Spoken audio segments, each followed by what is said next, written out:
O espírito volta a Deus. E formou o Senhor Deus o homem do pó da terra, e soprou em suas narinas o fôlego de vida, e o homem foi feito alma vivente. Gênesis começa explicando a origem de todas as coisas, e assim também nos explica a origem da vida. O homem foi feito alma vivente quando Deus sopra o fôlego da vida na narina do boneco esculpido por ele mesmo no Jardim do Éden.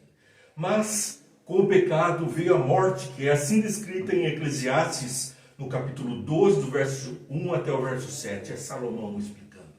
Lembra-te do teu Criador nos dias de mocidade, antes que venham os maus dias e cheguem os anos nos quais dirás: não tenho neles prazer. Antes que se escureçam o sol, a lua e as estrelas do esplendor da tua vida, e tornem a vir as nuvens depois do aguaceiro. No dia que tremerem os guardas da casa, os teus braços, e se escurvarem os homens outrora fortes, as tuas pernas, e cessarem os teus moedores da boca, por já serem poucos, e se escurecerem os teus olhos nas janelas, e os teus lábios, quais portas da rua, se fecharem. No dia em que não puderes falar em alta voz, te levantarás a voz das aves, e todas as harmonias, filhas da música, te diminuírem. Como também quando temeres o que é alto, o que te espantares no caminho, e te embranqueceres como floresce o amendoeiro, e o gafanhoto te for um peso, e te perecer o apetite, porque vais à casa eterna, e os pranteadores andem rodeando pela graça, antes que se rompa o fio de prata, e te espedace o copo de ouro, e se quebre o cântaro junto à fonte, e se desfaça a roda junto ao poço. Amém. Que trágica descrição da morte. O fim da maravilha do Jardim do Éden com o pecado é exatamente como descreve Salomão no livro de Eclesiastes, capítulo 12, verso 1 e 7. A fortaleza, o vigor da juventude se vai, os dentes enfraquecem, o fôlego desfalece, os ânimos deixam de se exaltar e desfalecem até a sepultura. Assim Salomão descreve o desfecho do pecador, a morte. Mas veja também Gênesis 7, 22. Tudo o que tinha fôlego de vida em suas narinas, tudo o que havia em terra seca, morreu. Foi assim no dilúvio, é assim na existência dos seres vivos. Tanto homens quanto animais, todos os seres vivos padecem as consequências do pecado. E qual é ela? A morte. E agora a nossa lição de hoje vai trazer versos bíblicos que mostram a desconstrução daquilo que Deus criou. Passo a passo, Satanás destrói a criação exatamente da mesma forma como Deus criou, ele faz a destruição, a descriação, por assim dizer. Como vemos, a Bíblia ensina que o ser humano é uma alma, não é mesmo? Gênesis 2, verso 7. E formou o Senhor Deus o homem do pó da terra, e soprou em suas narinas o fôlego de vida, e o homem foi feito alma vivente. O barro, com o fôlego de vida vindo de Deus, se torna uma alma vivente. Não é apenas o barro, uma mera escultura, e também não é apenas um espírito vagante por aí. É o conjunto dessas coisas que formam o ser humano. Você e eu somos a imagem de Deus quando consorciamos o boneco de barro e o espírito que veio de Deus. O espírito, traduzido na palavra do original hebraico, é pneuma. Pneuma quer dizer ar, o ar que Deus soprou o fôlego de vida. Eu estou lembrando aqui de alguns momentos quando Deus sopra o fôlego de vida. Lembro agora daquele surdo mudo que não conseguia, portanto, se expressar de forma alguma, não ouvia, e era assim desde a nascença. O ouvido dele, segundo a Escritura, era tapado. Ele não conseguia nem ter o orifício por onde entraria o som. Ali veio o Criador, o mesmo Jesus que soprou o fôlego de vida, e falando junto aos lábios daquele surdo mudo, diz Efatá, que quer dizer abre. O ar da boca de Deus sopra e ele passa a ouvir a voz do Criador e a repetir as suas falas, dando glórias ao nosso Deus. Está registrado nos Evangelhos. Você pode ler e acompanhar o poder transformador da vida de Jesus na minha e na sua vida. Ele nos faz de bonecos de barro inanimados, de seres imperfeitos, a plena perfeição daquilo que foi esculpido em qualidade. Mas quando é que o corpo deixa de existir e a alma, será que continua por aí? Ezequiel capítulo 18, versos 4 e 20. Ezequiel 18, 4. Eis que todas as almas são minhas, como a alma do Pai, também a alma do Filho é minha.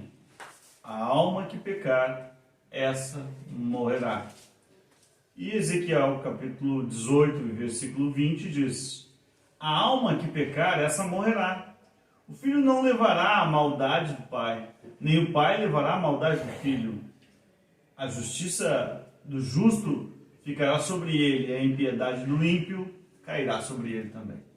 Aí nós vemos que o próprio Ezequiel está nos explicando o destino, onde a morte vem, a alma que pecar, esta morrerá.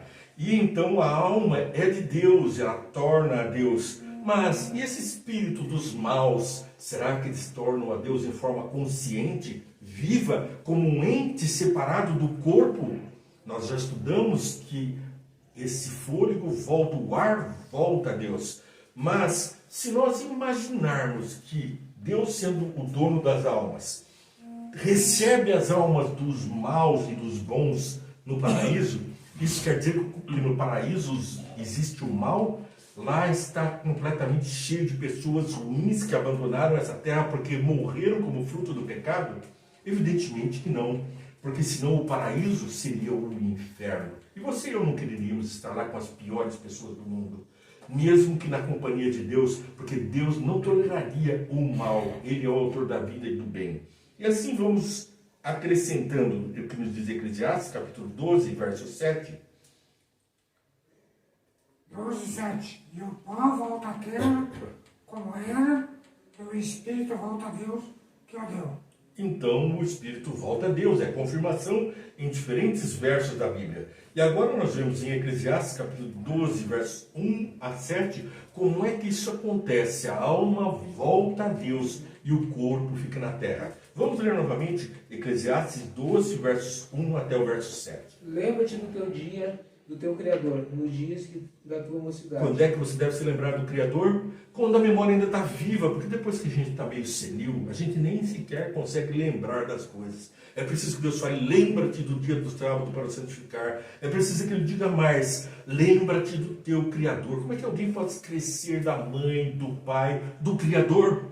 É preciso que ele lembra do teu Criador, quando? Nos dias da tua mocidade. E vamos descrevendo o passo a passo da nossa vida até o desfecho final. Antes que venham os maus dias e cheguem os anos nos quais dirás, não tenho neles prazer. Antes que se escureçam o sol, a lua e as estrelas do esplendor da tua vida. Será que o sol e a lua podem escurecer? Ou será que aqui Salomão está dizendo que o escurecer do sol, da lua e das estrelas é a falta de visão, a gente já não consegue mais enxergar direito. É preciso se aparelhar para poder enxergar o que antes na juventude enxergávamos. É a consequência do pecado, é a consequência da degenerescência humana, a mácula. Justamente o olho começa a ficar maculado. Ali a retina está maculada, não tem mais a substância necessária. A idade vem e nós sofremos as consequências do pecado. E tornem a vir as nuvens depois do aguaceiro, no dia em que tremerem os guardas da casa e os teus braços, e se curvarem os homens de outrora fortes, as tuas pernas, e cessarem os teus moedores da boca. Aí está dizendo que o cessarem os moedores da tua boca, lá vem a dentadura, lá vem a fraqueza, nós estamos nos acovardando, medrando diante dos perigos que antes enfrentávamos com vigor. Já as pernas fraquejam, os braços não são fortes para enfrentar os riscos e perigos. É disso que Salomão está falando. é da fenescência da vida, é da futilidade, do momento da efemeridade da vida. Assim como a erva do campo seca, também o homem seca, ele diz no outro lugar. Por já serem poucos, e se escurecerem os teus olhos nas janelas, e os teus lábios, quais portas da rua, se fecharem, no dia em que não puderes falar em alta voz, te levantares a voz das aves, e todas as harmonias, filhas da música, te diminuírem, como também quando temeres o que é alto, e te espantares no caminho, e te embranqueceres como flores. Somente um poeta como ele poderia dizer de uma maneira tão bela a descrição de uma coisa tão terrível. Quando a poesia sumir da sua vida, porque já não consegue ver com a mesma vibração, é chegado o momento do desfecho da nossa vida. Como floresce a amendoeira, e o gafanhoto te for um peso, e te perecer o apetite, porque vais à casa eterna, e os prenteadores andem rodeando pela praça, antes que se rompa o fio da prata, e te espedace o copo de ouro, e te quebre o cântaro junto à fonte, e se desfaça a roda junto ao poço. Agora todas as esperanças se foram, a roda junto ao poço, ali o ouro, a prata não tem mais significado, a morte chega. E então nós compreendemos o que está em Gênesis capítulo 2, verso 7, novamente. E formou o Senhor Deus o homem do pó da terra, e soprou em suas narinas o fôlego da vida. E o homem foi feito alma vivente. A alma vivente enfrenta a morte em Eclesiastes capítulo 12, verso 7. E o pó volte à terra como era, e o espírito volte a Deus, o que o deu. Assim o fôlego de vida que Deus soprou nas narinas de Adão e que também forneceu a todos os outros seres humanos, retorna a Deus. Em outras palavras, simplesmente deixa de fluir para eles e através deles. É a desconstrução daquilo que Deus fez. Lembra? Deus soprou a narina de um boneco de barro e o fez alma vivente. Agora, com a morte, o fôlego deixa o boneco de barro e aquele corpo morto é deixado no pó da terra. És pó e ao pó tornarás. Enquanto o fôlego de vida torna Deus. Não de uma forma consciente, mas é o pneuma, o ar que sai e a vida se esvai. Devemos ter em mente, então, que Eclesiastes 12:7 descreve um processo de morte de todos os seres humanos e faz distinguir entre justos e ímpios. Ora, então vimos ali que se esses espíritos voltassem a Deus, não em forma de ar, de pneuma, mas em forma de sua essência, os maus estariam nos céus e então o paraíso estaria condenado. Eclesiastes capítulo 3, verso 19 e verso 20. Porque o que sucede aos filhos dos homens, sucede aos animais. O mesmo lhe sucede. Como morre um, assim morre o outro. Todos têm o mesmo fôlego de vida, e nenhuma vantagem tem um homem sobre os animais. Porque tudo é vaidade. Todos vão para o mesmo lugar. Todos procedem do pó, e ao pó tornarão. Que triste o homem que foi feito à imagem e semelhança de Deus, agora é igualado aos animais, pois o mesmo Espírito que torna Deus o fôlego, o pneuma, o ar, também, tanto quanto o homem, quanto os animais, experimentam a morte. Mas a esperança vem cantada pelo salmista Davi, Salmo 104, versos 29. Salmo 104, 29.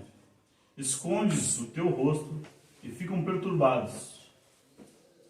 Se lhes tiras a respiração, morrem e voltam ao próprio pó. Morrer não é o fim. Veja o que nos diz 1 Coríntios, Paulo explicando no seu capítulo 15, verso 29. Se não há ressurreição, que farão aqueles que se batizam pelos mortos? Se absolutamente os mortos não ressuscitam, por que se batizam por eles? Também nós, por que estamos nós nos expondo a perigos a todo tempo? A futilidade da vida, de uma vida espiritual, se não há esperança. Nós temos uma esperança maior, porque Jesus prometeu: eis que faço novas todas as coisas. E a promessa de uma vida nova é para mim, é para você. Por isso, curta, compartilhe, siga esse programa Venha Entende com você diariamente para você curtir, mas também para propagar. Compartilhe com os amigos e venha orar conosco. Pai nosso que estás nos céus, santificado seja o teu nome. Venha a nós o teu reino, que seja feita a tua vontade, assim na terra como nos céus. O pão nosso de cada dia nos dai hoje, perdoai as nossas dívidas, assim como nós perdoamos aos nossos devedores. E não nos deixe cair em tentação, mas livra-nos do mal, porque teu é o reino, o poder e a glória para sempre. Amém. A vontade de Deus para você.